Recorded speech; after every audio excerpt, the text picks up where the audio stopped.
Hey guys, Chris here back from CNH Small Engine. Thought I'd be doing a good video here for Sunday because I was cleaning out some of my guns in my safe over here, and I wanted to make a quick video for the sight folder Vepr-12 I have. This is a specific model year 2014, and I'll do a quick rundown of all the stuff we actually had done to this sight folder Vepr-12 shotgun.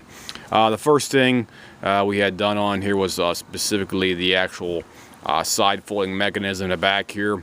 This one has a LAC side folding adapter right here for that, so you can adapt your M4 carbine or a stock assembly to this one right here. This one has the Magpul stock on the back here with a Magpul commercial size with the commercial Tapco buffer tube on this one specifically right here. Plus I also have the SVT butt pad on the back here for extended length reach, and it also soaks up a bit of the recoil as well too on that one right here. Next stuff we got on here is the custom arms competition pistol grip we have on here. Got that. That's a good upgrade for your weapon as well too. We also have the tuned and modified safety on here as well too for that, and we have the Power Customs enhanced CNC extended length access pins right here for your trigger group right here. So you got two of those. They provide a bit more insurance for the reliability of the actual trigger. This one also has the modified ALG AK trigger right here, AKT trigger right here. The hammer profile has been radically altered, so the profile is extremely low. So whenever the actual bolt and bolt carrier go over top of the actual hammer face on there, it has an extremely low profile, almost like a I won't call it oval shape for the actual hammer facing on there as well too. We also have the enhanced magwell here adapter by Custom Guns on here. Got the good old OEM Molot 10 round magazine on here as well too. Your thing on top up here, we have the Primary Arms MD ADS optic on here as well too for that. The internal modifications we did to the actual bolt and bolt carrier. The actual bolt and bolt carrier have been stripped of their paint, and they also have been reprofiled and polished in the critical areas to allow minimal friction for that as well too. Plus, they also have a dissident arms guide rod down here to provide a more uniform or more we don't call reliable cycling whenever the actual bolt carrier is going back down inside the actual upper portion right here as well too. Next stuff we got up front is the modified gas tube up here. Gas tube has been modified to accept the dissident arms front handguard assembly right here. So that thing was also modified, I should say. And up front in the actual gas puck right here, we have the old gas puck removed, and we have a new small stainless steel low brass gas puck called Maluka. That's the small stainless steel gas puck. It provides ability to run cheaper or lower powered ammunition right there as well too. So that's what I recommend for doing that one. If you have a gun and you want to use low powered brass, like my favorite ammunition right now is the good old Winchester AA 1145 feet per second stuff. It's 2 3/4 dram stuff, and using this gas puck with the combination of the performance mods also reduces the friction inside the gun. You're able to use that specific ammunition right there as well too. And moving on, the actual front up here, the actual choke we have on here, this is a Custom Guns choke. This is a 1.0 full choke on here as well too, so it provides a group size of about, I'd say at about 15-16 yards. You got a group size probably about as big as my hand right there using the Winchester number 8 or number 7 shot. So this is a excellent choke, 1.0 full choke with the Custom Guns GK03++ muzzle brake. I'll flip it around here and show you the other side. Okay, let me put this thing down a little bit maybe here.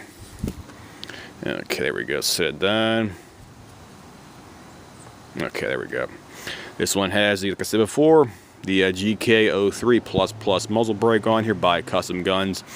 They did revise the actual gills on the back here for the rearward ejection of the spent gas on here. So the actual recoil has been reduced slightly on here, so it does have a better feel.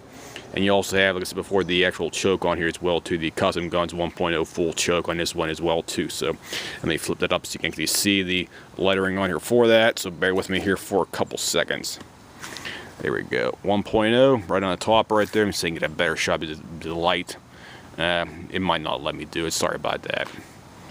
Let me see, zoom in here and get a better shot, but it is definitely on there, 1.0 full choke on there for that. So it's a definite upgrade when using the Custom Guns GK03 muzzle brake on this one specifically for that. So I'll give you a side shot of the other side over here. Here we go. Here's the other side of the handguard. Got the key mod on here specifically for that. Here's the other side right there as well too. Here's the other side of the magwell, flared magwell. And got the ALG logo right here for the actual trigger assembly right here. Good old ALG makes the best triggers if you want that for your AK out there. They do have to be modified in some instances. So they do provide proper engagement on the safety, and they will be they basically work perfectly fine in your Vepr-12 once you get them modified specifically for your needs. And here's the other side of the locking mechanism for the LAC stock assembly right here for that. So there you go. There's a Magpul name right here as well too. Magpul Industries. Like I said before, this is a commercial style with a commercial buffer tube attached to the LAC M4 carbine stock adapter for that one specifically as well. So that's everything. We've got the gun here. Here's the other primary arms information right here. Primary arms MD-ADS optic red dot. So that's everything got about the good old 2014 Vepr-12. Here's another shot of the actual muzzle brake. Go ahead and flip it around again here. Okay, I'm gonna put it back over here for you. Okay, there we go. Get stand up a little bit better. There we go. So all in all, guys, if you do want to modify your Vepr-12 and for basically functionality purposes, the reason I modified mine was primarily so I can shoot super cheap ammunition out there for that. And by doing all the reliability mods on the gun, the weapon is now able to cycle reliably using 2 3/4 dram Winchester AA number 7.5 or 8 number shot out there as well too. So that was everything was done to the machine, and we'll give you another side shot here for that. The biggest options to make your gun more reliable are primarily change out the trigger right here, put a different trigger spring in here. I have the what's it called? I have the upgrade. I keep on. It's I can't remember what the name of the actual trigger's hammer spring is in there, but it is one that you can actually tune, and also having the ALG trigger in here with a super low profile for the actual hammer face, plus it's also polished to like a mirror shine. That greatly increases the reliability and cycle ability of the actual weapon to go back and forth for the actual bolt carrier assembly right here for that as well too. So if you want to get your gun to cycle reliably using super cheap ammunition, the first thing I recommend doing is polishing up all the internal components inside the weapon.